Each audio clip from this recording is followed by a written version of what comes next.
just a moment. Can you hear me now? It looks like the microphone's working now, which is good.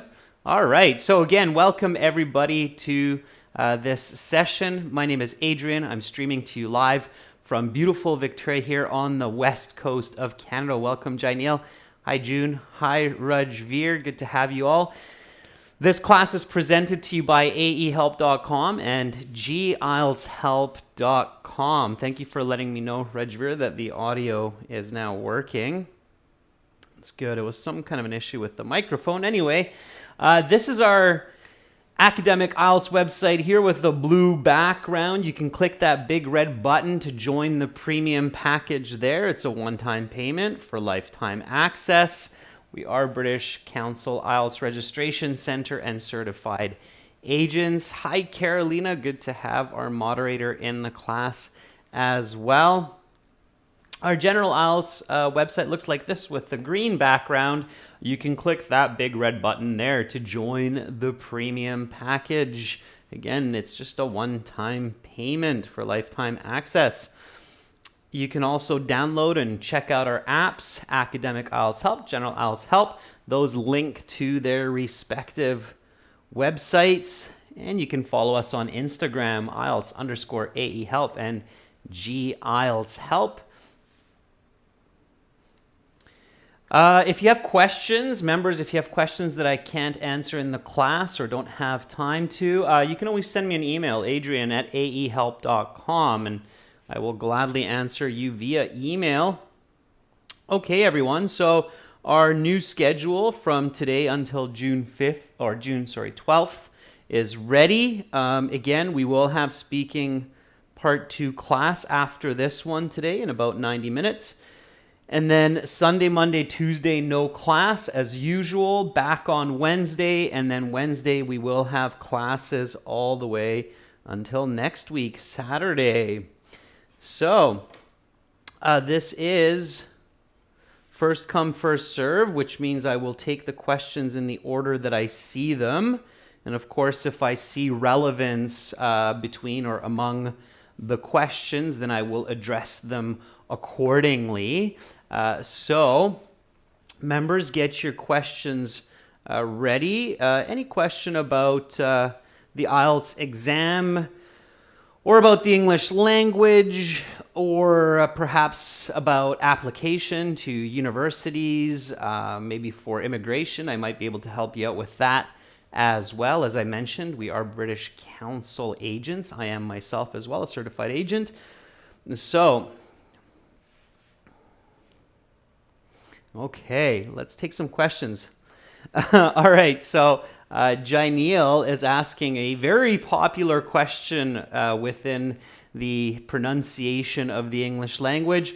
So Janelle is asking pronunciation of the, sometimes the or the, when I use the former or the latter one. All right, Janelle, it's kind of up to your diction, the way that you use that. So there is no rule of when you would say the people or the people. I haven't myself recognized any rule or read or heard about any rule for that. I think it's just up to diction and perhaps where you are in the world. So again, remember everyone that even among native speakers of the English language, there are a lot of differences in pronunciation. So if you travel to some parts of the world, you might hear people saying the a little bit more, and in some other parts you might hear them say the a little bit more. So no real rule there. I'm trying to think, Janelle, if there are sequences of words where the E would sound better than the sound with the following noun, but nothing's really coming to mind for me, to be perfectly honest with you. So pronouncing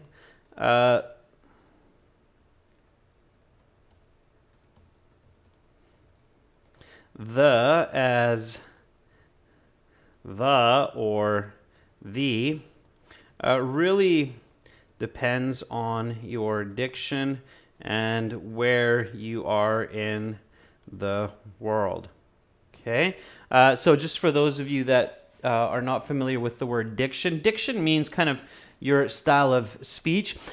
I guess one part where, or one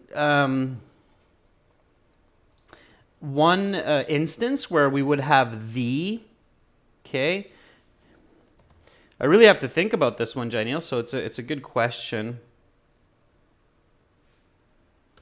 I think, Janelle, when you use the in some cases, if I'm kind of thinking of past situations myself, it's when we forcefully emphasize some kind of point, okay? So the can be heard when the speaker is forcefully emphasizing some point. I'll give you an example, like,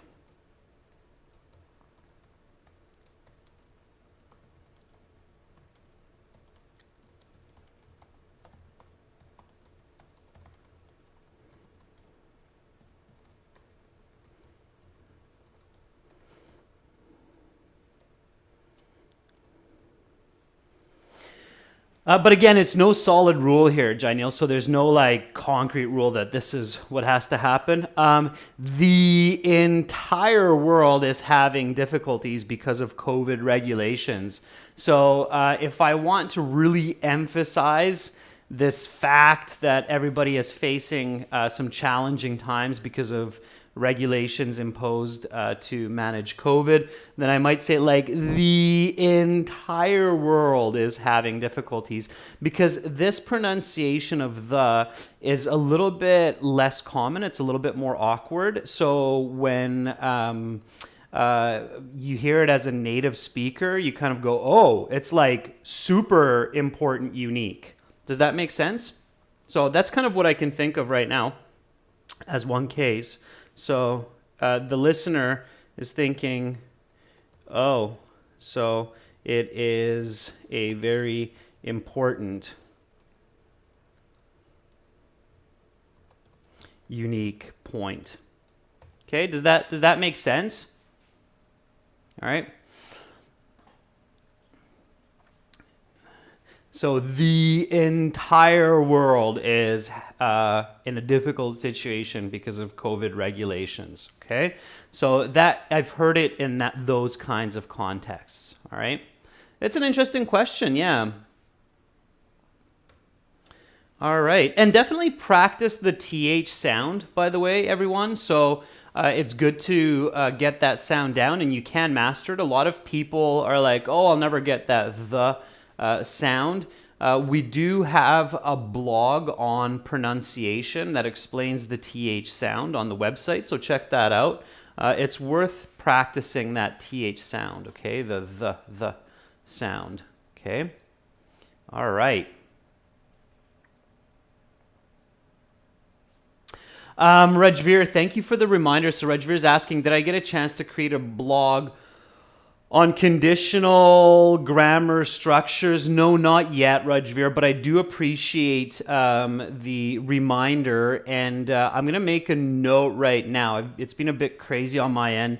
I've been managing another studio move recently, but yeah, I'm writing it down right now, Rajveer, so I will not forget it. I will keep to my word. Okay, and we will create that blog on conditionals. Thank you for the reminder. Okay, so the blog on conditional grammar structures will be up soon. Yeah, there are a couple of interesting points about conditional grammar structure. I actually have a very nice chart somewhere, Rajveer, that explains that quite clearly, so I'll put that into the blog, okay? All right. Okay. Angelo is asking, can native English speakers fail in IELTS? Yeah, so Angelo, I mean, there's no such a real concept as a fail. I guess, yeah, if they register for the exam and then they don't show up, then they would get a 0, okay? So Angelo's asking, can native English speakers fail on IELTS? So I think a better way to ask this, Angelo, is can native English speakers fail on IELTS to achieve the score that they need for their studies or immigration? The answer to that, Angelo, is yes. Okay. Yes, they can. Okay, it's not common, but they can. So the IELTS exam is an English proficiency exam. It's not an English as a second language exam. It's never been called an English as a second language exam. And I think that's where a lot of people are confused. They think that it's a ESL exam, but it's not. It's a proficiency exam. Proficiency exam means it's measuring your ability to communicate using the English language at a certain level. Now, Band 6 is a fluent user of the English language. A Band 7 is a good user of the English language. So to give you a good idea of this, everyone, Band 7 is your typical native English speaking everyday level. Okay, so Band 8, okay, so Band 7 is considered a good user of English. And ideally, most native speakers should be considered a good user of the English language. 6 is fluent, so 6 means that they can speak fluently, they can write fluently. Okay, a Band 8 is a very good user. And a Band 9 is what's called an expert user. Okay, so a Band 8, just so you have clarity on this, is a person that would likely get a grade of 80% or more on first year university or college English exams. All right. Remember that in order for somebody to go to university, they have to have a minimum of Band 6.5. Now, it's slowly increasing year by year, the requirements, but it's a minimum of Band 6.5 overall with nothing under 6. That's just to have the English requirement for university. So here in Canada, and it's very similar in many other parts of the world, and I'm going to digress into this a little bit so everybody can appreciate and understand this a little bit more. So you're not, some people I think feel that if they're not native speakers of English, they're being kind of discriminated against with their language use that's required for university. And that's really not true. So just to give you an idea, so to enter university in Canada, and it's kind of the same in Australia and the US as well. So enter university in Canada, a student must have a grade B. A grade B is about 80% or higher on their grade 12 English score. And they must have a grade 11 with B or higher for an internationally recognized second language. For example, French, Hindi, German, Korean, Japanese, Russian, and there's several other ones as well. Okay, so just so you realize that you're not being singled out as international students or international immigrants to an English-speaking country, for native English speakers in Canada, they have to also have a second international language. Okay, as some of you know, I speak Hungarian fluently, but Hungarian is not an internationally recognized language. So I actually speak Japanese as my third language. Ohayo gozaimasu. Dozo yoroshiku. So I could teach you a bit of Japanese, but we're not in that right now. So I took Japanese throughout high school. That was an option in my high school. And then I took it in college. I lived in Japan. I taught in Japan.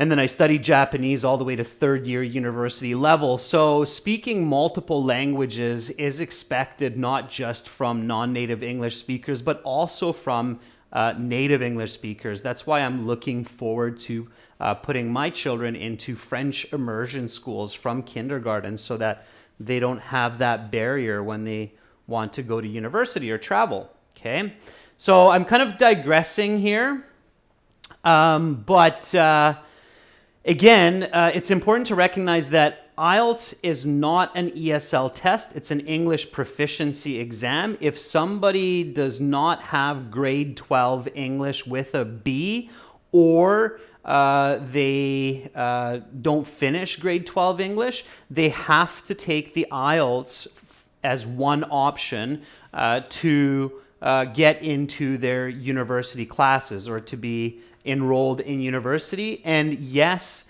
Angelo, some candidates that are native English speaking and, for example, have not learned essay writing could potentially fail that part of the test and then not be able to enter university. Okay, so I hope that makes sense. But yeah, just because somebody's a native speaker does not guarantee success on IELTS. People still need good reading skills and good writing skills, regardless of the fact that they're native speakers. Okay. Amanda, you can definitely ask a question about the writing task. Sure, of course. Okay. So Amanda, I just caught that question that was before Angelo's. Yeah, go ahead, ask a question about writing task, and when I see it, I'll respond to it. Okay. Rajveer is asking, do you have any info about when Canada is planning to resume FSW draws? Rajveer, what does FSW mean? I don't know that acronym. I don't have an idea of when Canada and so the Canadian immigration and other institutions will have their kind of regular system back in place. Unfortunately, nobody knows that. So everybody's giving the answer of we're hopeful that it's September. So yeah, this is a common question, Rajveer. I just asked this question from the kindergarten teachers at school. When will school resume to regular kind of flow and study? And I got this answer from the teachers and from the school administrators that we don't know. We're hopeful that it will resume in September. So Rajveer's asking, when will regular administration of immigration resume? It's really hard to say, okay? The best answer I can give you, Rajveer, because I think that's what you're referring to. I'm guessing FSW has something to do with visas, but I'm sure you'll tell me that in a moment. So the answer that I keep hearing from government workers here in Canada is, we don't know.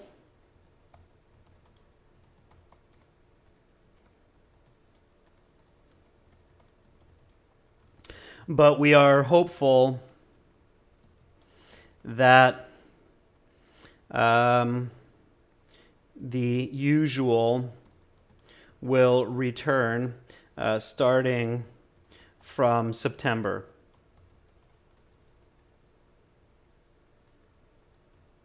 Okay.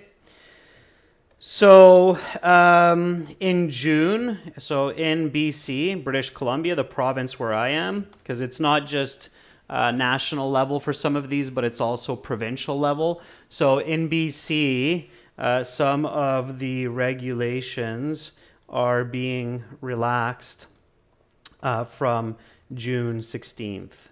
So in about 10 days' time, the government here has said that they're going to start opening up restaurants again. They're starting to open up some public facilities, swimming pools, for example. So we're going in the right direction thanks to the vaccinations. But there's no guarantees. Governments are still scared of different kinds of variants of COVID that might not be controlled by vaccines. So it's hard to say. Okay, but they're hopeful that it's September. Okay, hopefully that answers your question. All right, I'm just trying to see. Yeah, so federal skilled worker. Yeah, okay, I got it. Yeah, federal skilled worker immigration draws. So Reg, like I say, hopefully September, I think, is what everybody's thinking, but there's no guarantees at this point. All right. So June is asking a question. June is asking, in listening, I find I do the best in part 4 in filling in the word. However, multiple choice and info matching in part 3 are a bit challenging for me. It's sometimes tough to listen and read answers at the same time. Yeah, June, that's because you can't do it that way. Okay, so it's a good question, June. So June is asking, how do I solve multiple choice questions and matching info?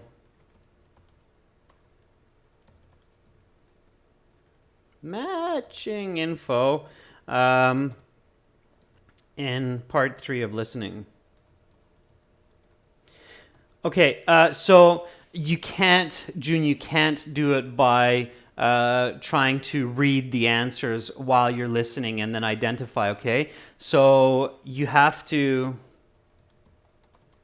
read the questions and answers beforehand, and you have to focus on the information to hear the answer, then choose the correct response.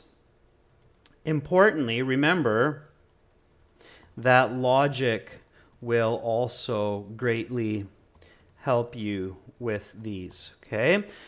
So you have to really read the part 3 questions before the audio starts. You have 2 chances to do that. One is when the instruction time is being given, June. So when you hear the instructions to the listening section at the very, very beginning before part 1, if you find the matching info and multiple choice in part 3 the most challenging for you, jump to those questions, okay? If you're doing the computer-based exam, at the bottom of the screen, you can click on part 3, look for those questions and really review them so that you get your mind ready, so that when you're there, you're just focusing on the audio.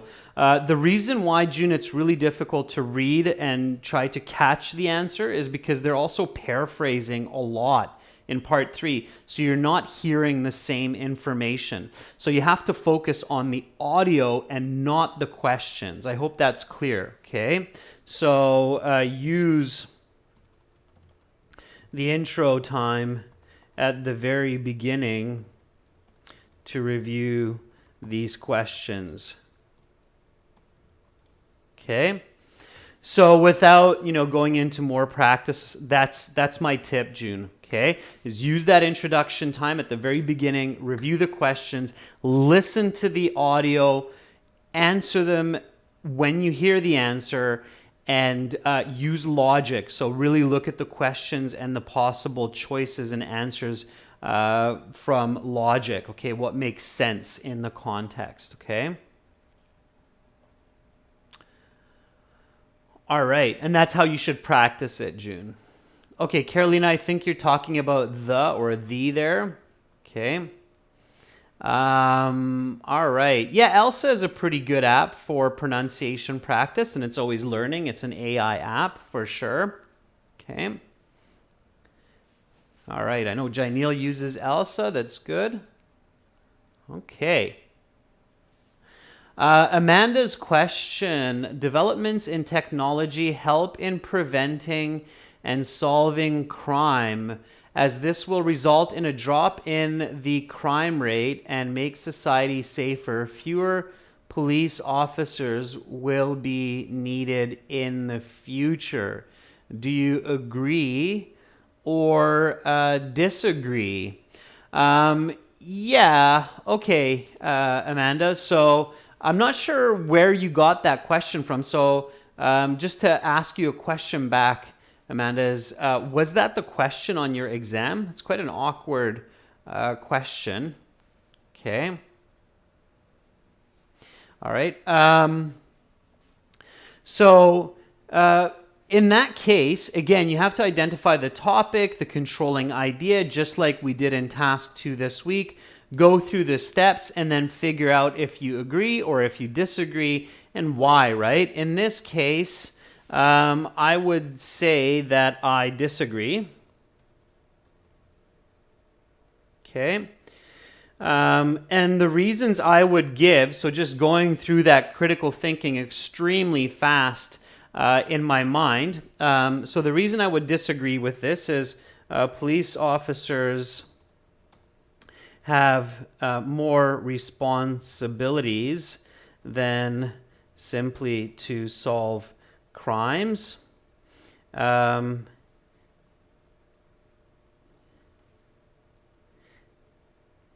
Okay, because you have to remember that police officers aren't just solving crimes. They also do a lot of educational work. They do mitigation, counseling. So they do different tasks. So police officers have more responsibilities to solve than to solve crimes. And if I'm thinking critically about this, I had it in my head 2 seconds ago.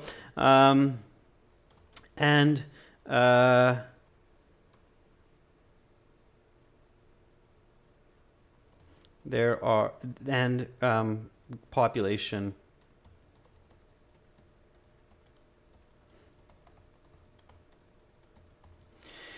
is increasing. Yeah, that's what I was thinking about. So I was visualizing this, and yeah, relatively speaking, we might have fewer police officers, but in absolute terms, there are more and more people in the world. So we're always going to need at least as many police officers as we have now because we have more and more people in the world. So those are just 2 points that come to mind without spending that 5 minutes on planning out this essay. Okay, so I would personally disagree that technology is going to completely replace police officers. Police officers, if you are here in Canada anyway, they do a lot more in the community than just solve crimes. Also, there's an increasing population globally, so I think we need as many police officers as we have now for sure in the future, if not more. So those are the points that I would argue about for that essay. Okay. All right. And Amanda, you definitely want to work to increase your score. 5.5 is a bit on the low end, certainly, but I'm sure that you can do better as long as you keep working hard. Okay.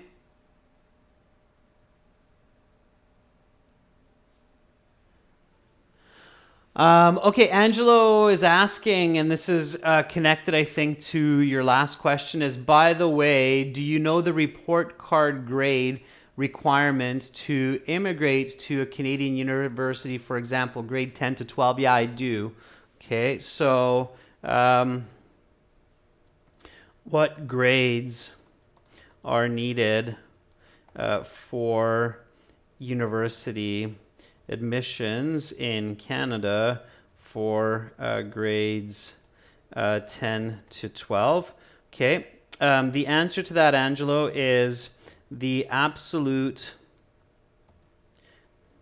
minimum is a grade B, which is 80% or more, and preferably higher in core subjects like math and science. Shouldn't be capital. Math and science, which is a B plus, okay, which is 85% or more. Now, that's the absolute minimum. So you should have a grade B or more in all of your classes going from grade 10 to grade 12, okay? They do not like seeing C pluses or anything below that. Okay, and in your core subjects like math or science, you should have 85% or more. Now, of course, it's a competitive situation, so the higher the grade, the better your chances. Okay, ideally, your grades are 85%, which is a B plus or more, depending on the school with these. So that's why I'm giving you percents, okay, or more with a good number of A's and A pluses.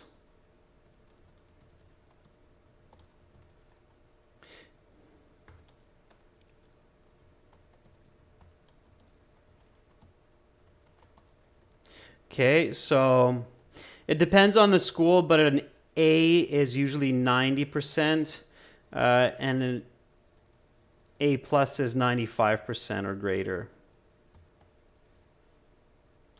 Okay. So, and of course, these are all 85 or greater. 85 or greater. Okay. So competition is increasing year by year, especially for top level universities. So you're kind of looking at these grades for being accepted. Okay. Keep that in mind. If you have C's, it depends on your schools too. So there's a lot of evaluation, but differences in evaluation, they know how it works. But this is kind of the general concept that you have to keep in mind, or the general criteria that you have to keep in mind. Okay.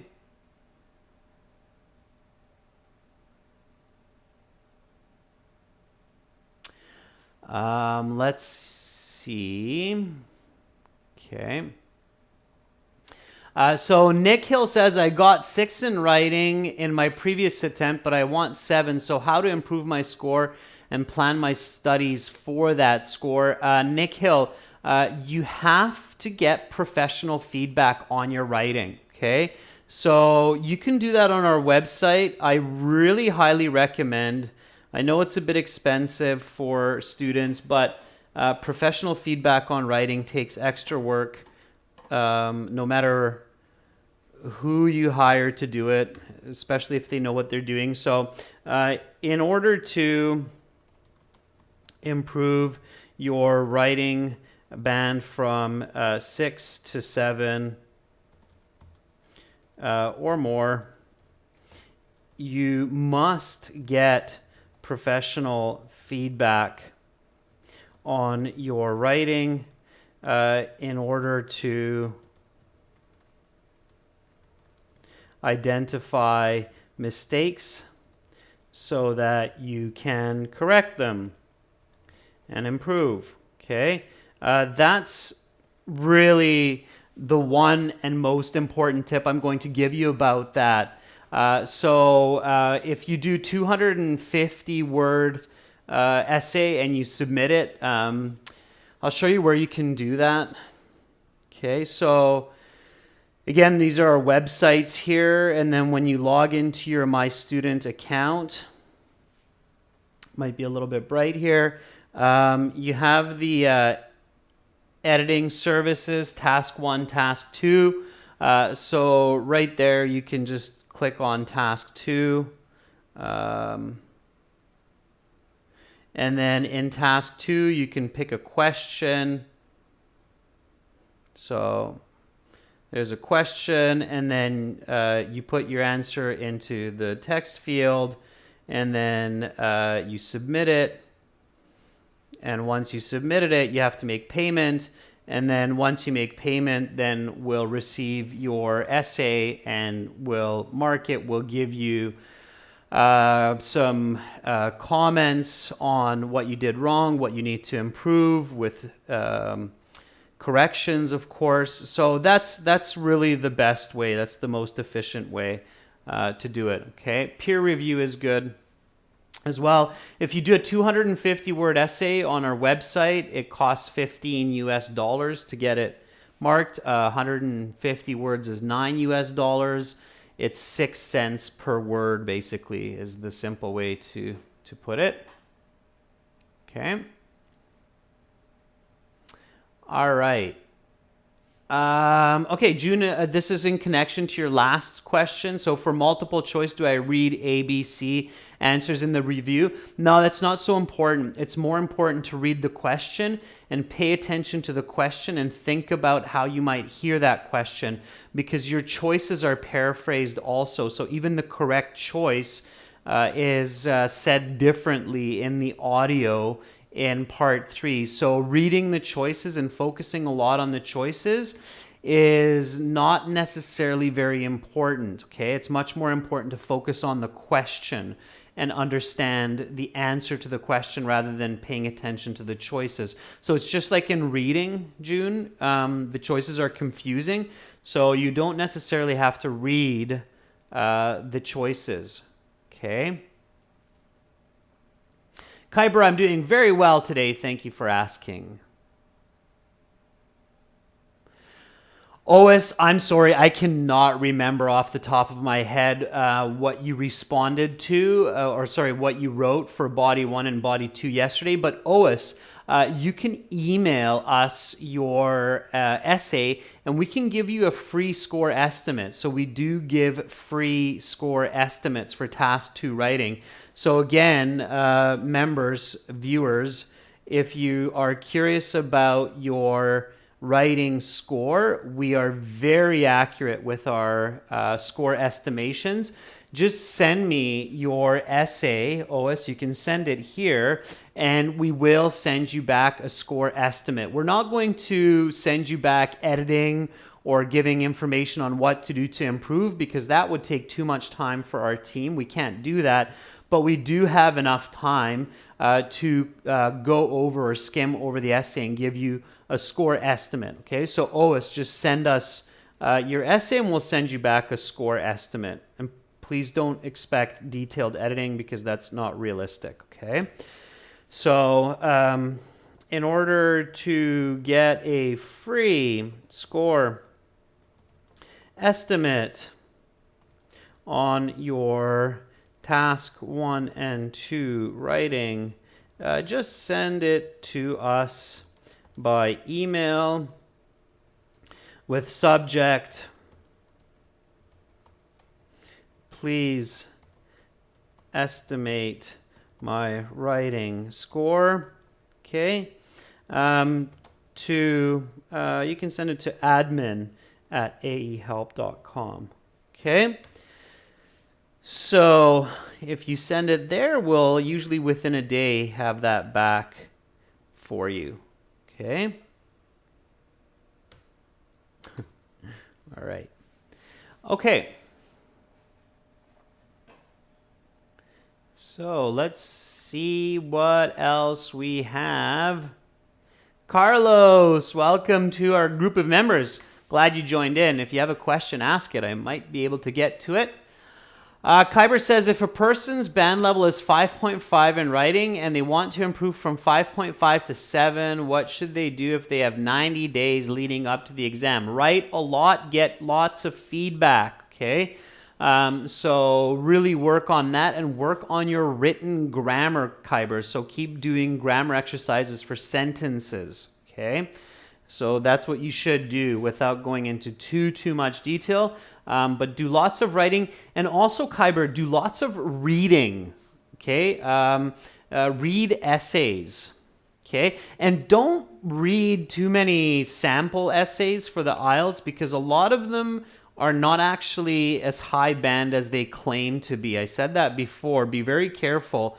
You come across a lot of sample essays that are a high band, even on official websites like British Council, and they're arguably, if you actually took that essay and you put it into the real exam, it wouldn't score as high.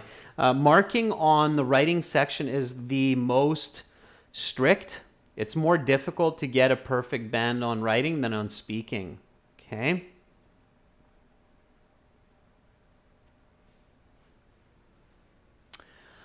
Mahi is asking, are CELPIP and IELTS having value for immigration purposes? I'm not sure exactly what you're asking there, Mahi. The general IELTS exam is used for immigration purposes mostly.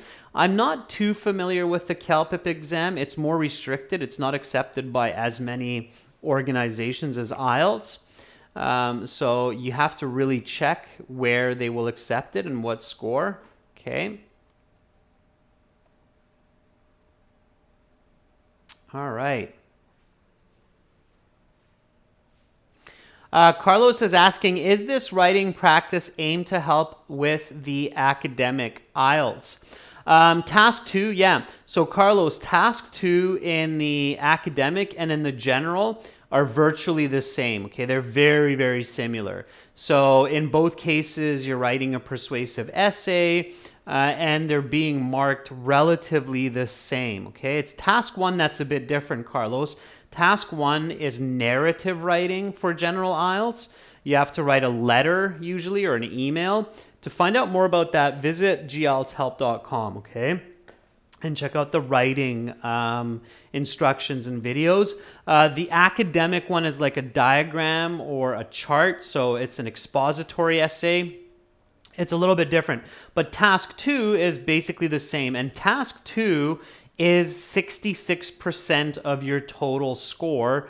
It's 2/3 of your total score in the writing section. So, and the task 2 is arguably the same between general and academic. It's a persuasive essay. It's 250 words. Okay.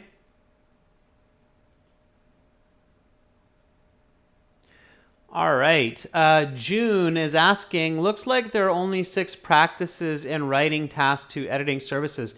If we want to practice more topics like the latest ones in IELTS, can we send them? Yeah, you can, June. Yeah, absolutely. So students ask us that. Yeah, so if you have your own question, just send the question by email and then submit your writing in the same way as you would otherwise, and we will mark it just the same. Yeah, so absolutely.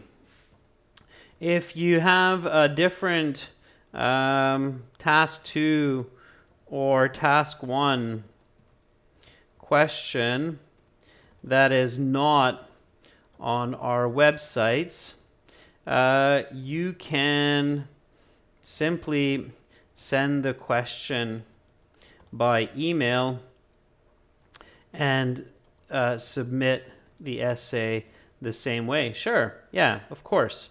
And we will mark it. Yeah, no problem there. Definitely. Okay. Okay. Janil says, sir, I only read your essays. Thank you, Janil. I'm honored. You should read other essays as well. Okay. So there are a lot of great essays out there, and you should read them. You should focus on correct literature in English, so correct literary rules and essays, okay? So I'm trying to think of the title of this book. There's a really great book that's got a lot of different narrative and persuasive essays. So Google standard persuasive English essays. Google standard expository English essays. And if you're doing the general IELTS, then Google narrative essays.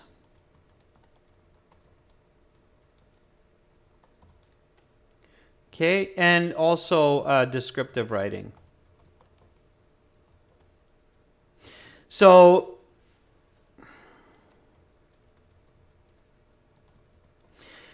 these are definitely some good terms to explore and research a little bit.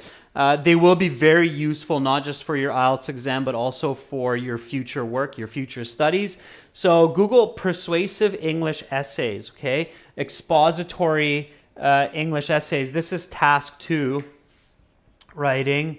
This is task 1, academic.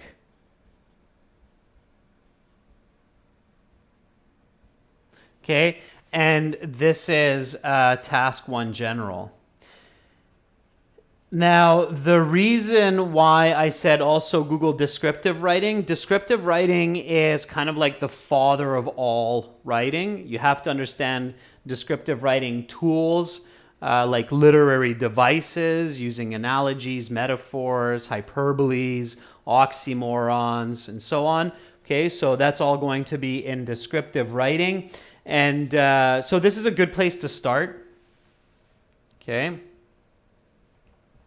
Start with descriptive writing and then look at persuasive, because persuasive is task 2 for both general and academic, and then also look at expository and narrative. It's great that you're learning from the essays that I show you in class, Janelle, but I highly recommend looking at expert essays from various different authors in these genres or these main categories of essay writing. Okay?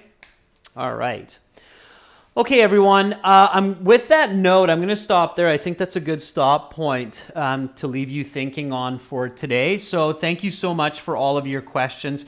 If I didn't answer your question or you need further clarity, just simply send me an email and we will get to it on our end ASAP.